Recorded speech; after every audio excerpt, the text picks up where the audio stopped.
Hello everyone, it is Stephanie here. Welcome to Tuesday's Parenting Tips, Tools, and Strategies. So this is our second session in this 10-part series. So if you didn't see the first session, I am going to link it down below, and I suggest that you watch that video first and then come back to this one.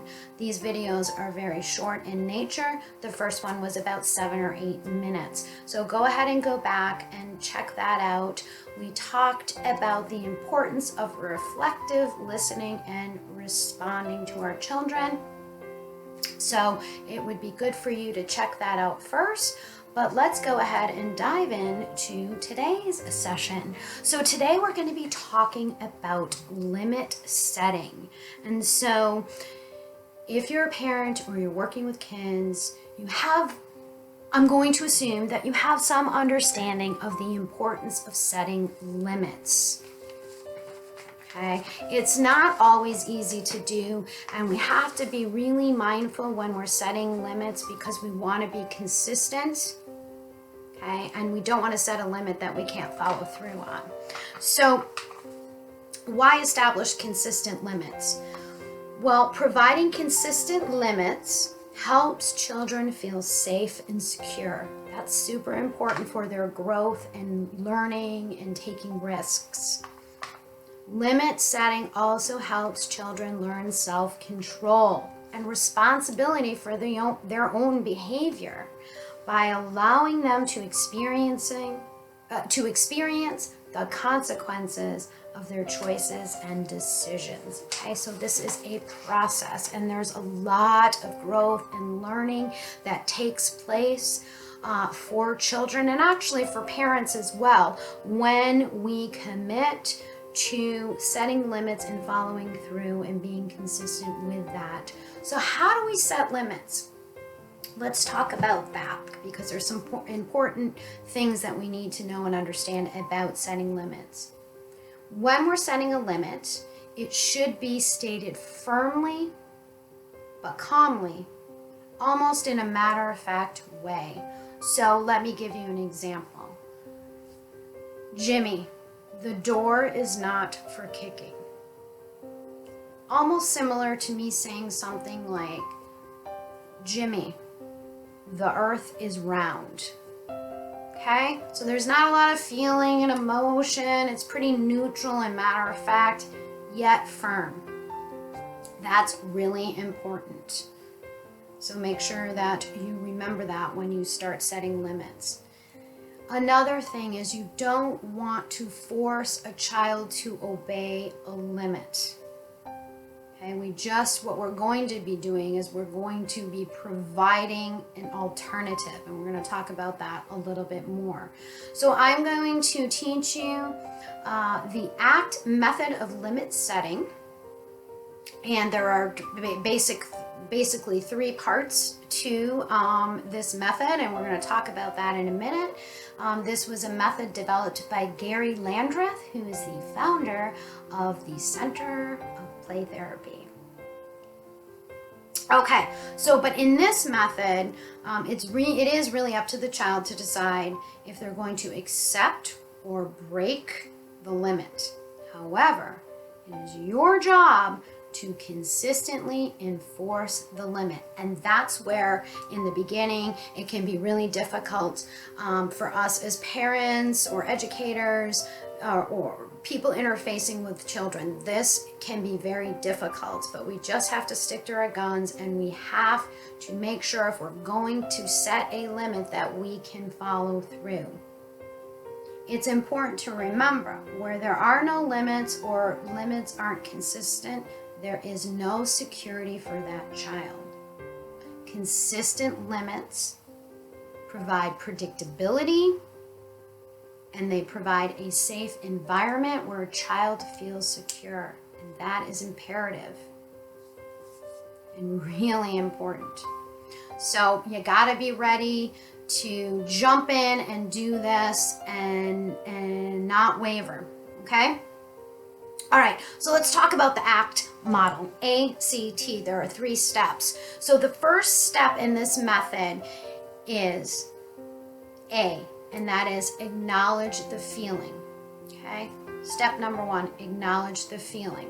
And that may look something like, and we always want to say the child's name before we acknowledge the feeling. So, for example, Susie, you sound tired.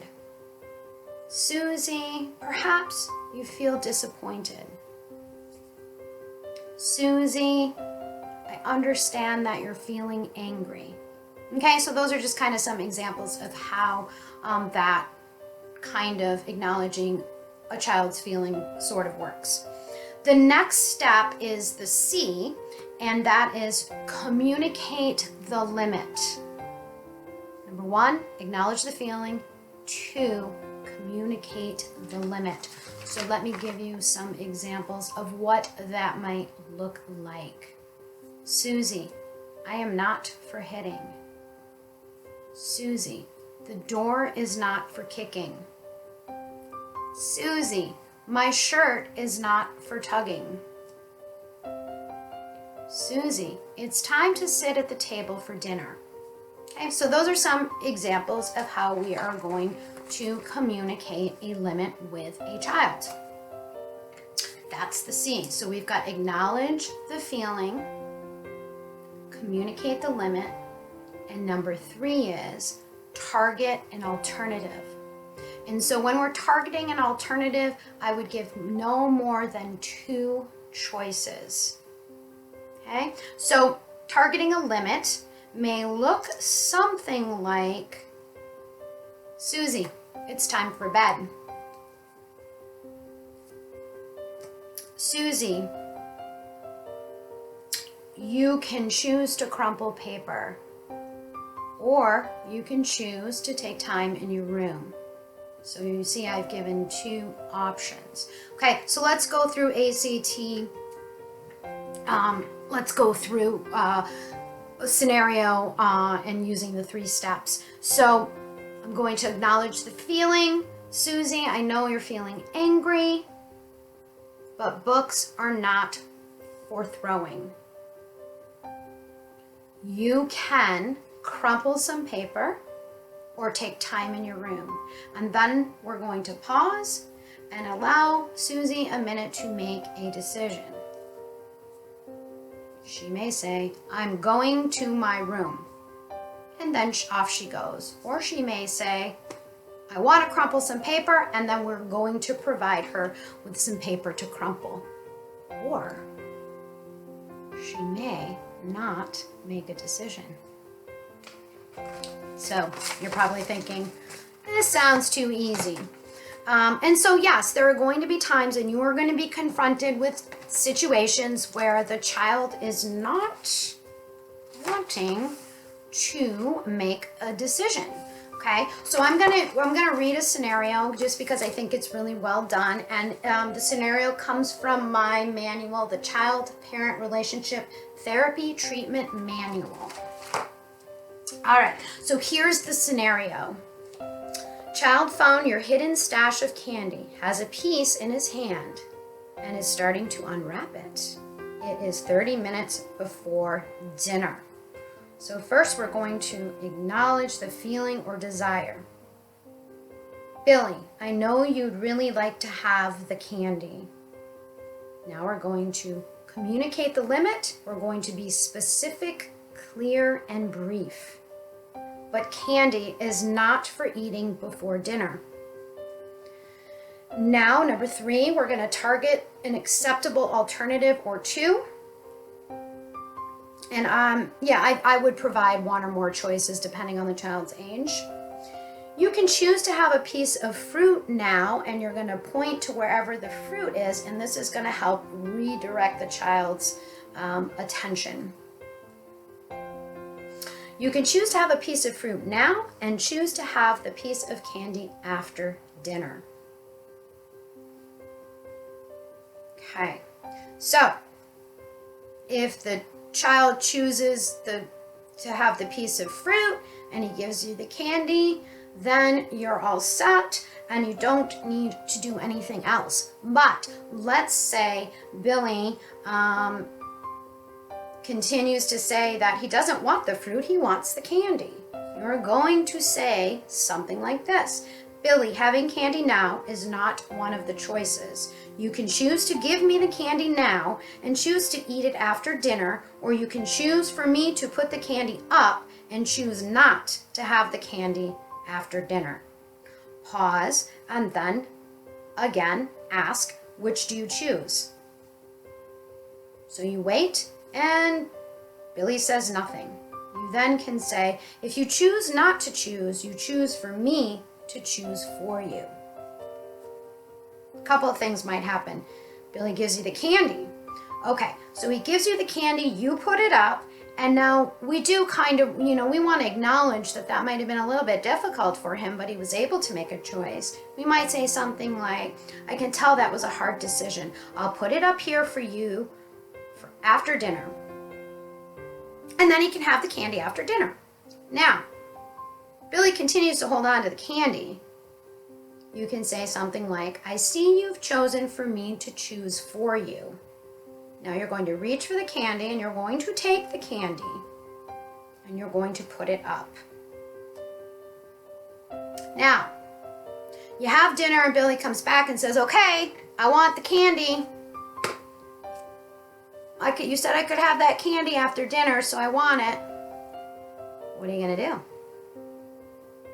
You're not going to give him the candy, right? Because we are going to be consistent and we're going to follow through with what we have said.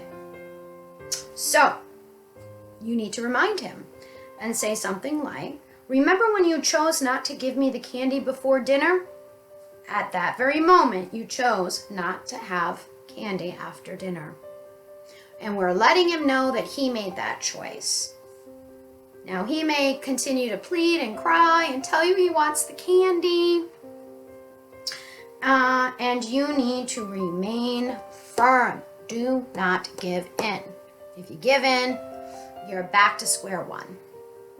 And you don't want to do that. So you need to understand that if you haven't been consistent with setting limits with your children, or it's something new that you're going to work on, well, things may get a little worse before they get better. But I guarantee you, if you stick to your guns and you're consistent and you follow through, this 100% is going to work in your favor, and it's going to be so beneficial and helpful to your child.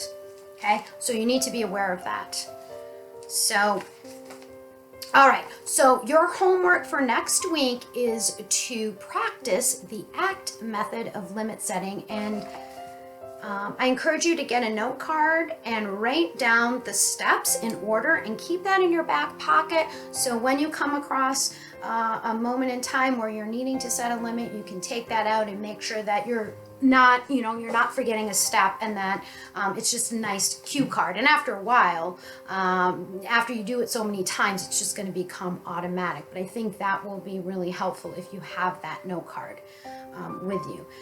Please remember that where there are no limits, there is no security. So it is really important to start practicing this method, right? Because consistent limits equals predictability, which equals a safe environment, which equals a sense of security. And that is super important. So, all right, so we're going to stop there. So that is your homework for the week. And when we come back for session 3, we are going to dive a little deeper into understanding why it's important to be providing choices and sort of how to do that in a really effective way, because it's really going to be teaching responsibility and decision making, and that is a really important skill. That's an important life skill. And I'm going to give you more guidelines for choice giving in relationship to limit setting and consequences. So, but I do want to caution you that once a kiddo reaches a stage of being out of control or super emotionally dysregulated, this is not a time to be offering and providing choices. They are not going to be able to process that information. Okay, so that means you acted too late. And so what you're going to need to do in those moments is really reflect. Remember, we talked about reflective listening and responding. And so this is the place where you're going to need to focus on the kiddos' feelings and reflect back those feelings. Because they're not going to be able to process the choice, and just, continue to be calm and empathetic while eliminating unacceptable behavior. All right, so you've got your homework. That's what we're going to talk about next week. So this would be a really good time to hit that subscribe button so you're not missing the other sessions that are coming up. So, here's something to remember, that children are great imitators. So give them something great to imitate. All right, so I hope I see you next week. Don't forget to be kind, and until next time.